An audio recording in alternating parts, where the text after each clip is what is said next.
Alright guys, so I've been playing some Rose Tenyi recently, and I played it a bit earlier, but I decided to revisit it again with the adventure engine being so strong. And so here it is. So I actually go second.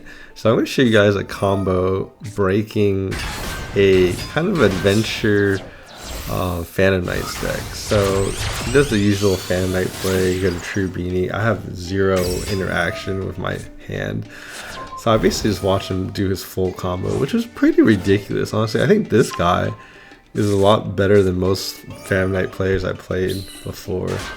And he's able to summon, obviously, the standard negate, but he's also able to summon a lot more monsters than usual that I've seen. So Phantom Knights, bounce, get card, set card, summon card,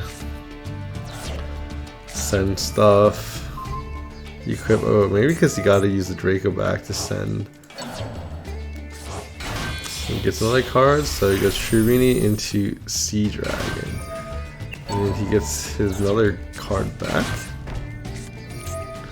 Plays this, and then he makes his, of course, his Rusty. And then he sets a card, sends a card.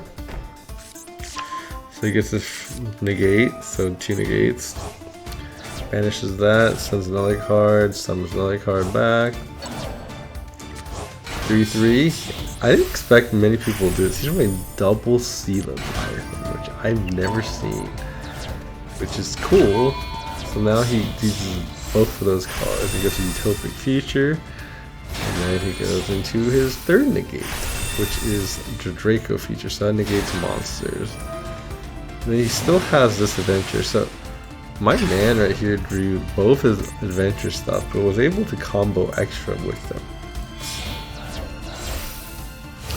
So he used these two and went to Predator Plant. I was like, my god, this guy got, like, most players have like this and this. This guy got this plus a Utopic Future, which I found was pretty impressive. And so he gets DPE. And so his full end board is a pop. Technically another pop, but I don't think there's any way of summoning it. So it's 1, 2, 3, 4 disruptions. So 4 disruptions, which I thought was pretty insane. So then my job was to try to get through all of this. Honestly, I didn't think I could get through it, but I draw a cross out, which was very helpful because I saw cross out. Like, if I cross out Wandering Griffin Rider, I'll be in good shape. So I did Monk Tenyi. I expected him to pop it, which he does, but that was just bait because I could always summon Suna back. And then he tries to summon his DP. I tried to bait him with the Grave. He didn't actually take the bait, so he saved all his negates, which is, I think, the correct play as well. And then now I go for a Suna because I want to use my Vishuda. So I summon both of these because this is my chance to get both of them out at the same time. And then now I can use cross out and still use this. So I did summon my Tenyi and I try to bounce the token, right? And this I expect him to negate. So he actually negates with the monster negate, which sucks because I still want to use him use his Omni negate, but obviously I cross out for Omni, so it didn't really matter. At this point, I kind of knew that I can kind of do whatever I want because essentially here I'm going to summon and chain block with this. But even if I didn't chain block with it, he probably could have negated me, which I'm surprised he didn't. Honestly, if he negated me right there, that might have been game, but he didn't. So then I think this was probably a misplay on this part because even though I chain block, I'm pretty sure you could have still negated my Hauki Fire Axe. So then now I got my Rose on the board, and then I was able to go into Baron to 4. And once I got Baron to 4 out, it was game over because now if he tried to negate me, he can pop a card and negate, and I can also cross out this every single time. So basically this cancels this, this cancels this. The game was basically over at this point. So here I still had these two to summon the Aurodon. I guess he could have, if he fought my, if he negated my Hulk, which I guess was the wrong play because I still have my token right here. So I could have made the Mech Phantom Beast even if he negated it.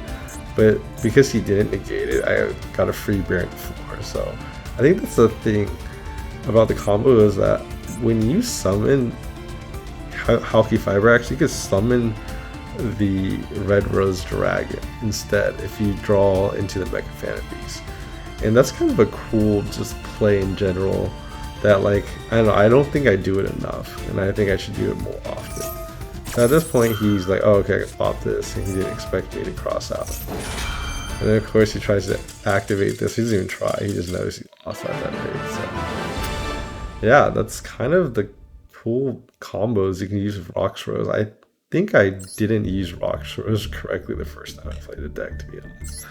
Now I'm going to show you guys another combo with the same deck, but kind of an alternative play that I really haven't used enough too. Like, I feel like the more I play these decks, like, I played them for a long time. I played them for like months, and I feel like I always find new things playing just like these Tenyi decks. So I start off with Rite of Air's Mirror, but if you look at my hand, I can only summon one monster, right? So I can summon Mech Phantom Beast, but even if I put an Omni Negate on the board, I can't really make a Halka with it. I'm kind of stuck, so then I decided to try a different play this time. So instead I summoned the Water Enchantress instead, because then I could get a summon on the board without wasting my level 7 rank. So when I get this on the board, I was like, why don't I try, instead of going straight to Hulk like I normally do, go into Yangtze? Because if I use Yangtze, they can Ash this, right? Or they can negate this, but then I can go to Hulk afterwards, right? But if they don't negate this, I get card advantage, right? And I still obviously get the Yangtze, not the Yangtze, the Mech Phantom Beast token, right? So here I draw the Yangtze, which unless whatever I drew I couldn't use in the stage. But then I sent my Asuna to the graveyard, so then I made a Baron to floor. So now I have a Baron to floor, right?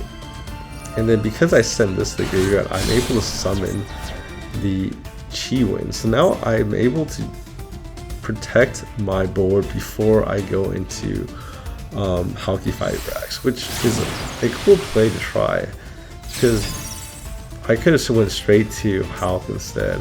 That would have been a worse play. So now I got this play, and yeah, it's protected, and my opponent can't really do much except watch me full combo him, which is gonna feel very bad, to be honest. Of course, I can't really use the token this time because I won't summon my token. So then here I was deciding what I wanted to do. I'm pretty sure he scoots before I even finish my combo. But the whole point of this video was that Rose Tenyi has a lot of crazy plays that you can just side combo into, getting into your Alka Rodon plays into like 3 to 4 Omni Negates. So like, it's pretty crazy, and the more I play it, the more funny stuff that I find out. And my opponent is actually playing a very similar deck with Sky Striker spells for some reason. But yeah, anyways, that's it for the video. If you guys enjoyed this video, please like and subscribe. And of course, I should probably show you my deck list, so it's not just like very confusing what I'm showing you, right? So here's a Rose Tenyi deck list. So I'm playing 3 Adharas. I don't know, a lot of people only play 1. I just feel like this card's too good. It's a free special summon with a tuner, so it makes Hulk for free. I feel like it's just such a good card to run at 3. And then when you're playing Rose Tenyi, I actually ran 2 Griffin Riders, so that's why I was able to, I could play Griffin Rider, and then I can also negate a Griffin Rider. It's an interesting thing, but the main reason why I play 2, honestly, I probably would play 3 if I could, because then if you need these cards and a red rose in your hand to do the crazy combos, right? But yeah, I'm running Arc Light because you can do some crazy Arc Light plays that I should probably show one day with the Denlong into the Arc Light, which is kind of cool. I had DP in here, but then I took it out to try some other stuff. I could put it back in. I feel like DPE with Predaplant is just It's such a good play to make when you have no good plays to make, if that makes any sense. Like, it was always like a fallback plan, and when I took it out, I had less fallback plan, but then I discovered newer combos too. But besides that, this list is pretty standard, I feel like. I mean, I only run one max C because I like going first more, and I don't want to waste my dust to craft 3 max Cs, but I probably will eventually, because max C is just such a strong card, especially with cross out at 1. Max C is just kind of destruction, honestly. And then with a lot of people playing Nibiru, it's like max C is just such a good card to protect yourself and going turn 2. So yeah, I'm also running Lightning Storm because it's just very helpful to get back on the board, or I could just run more max C instead. So yeah, this is the list, and comment down below if you have any questions, and I will see you guys next time. Bye bye.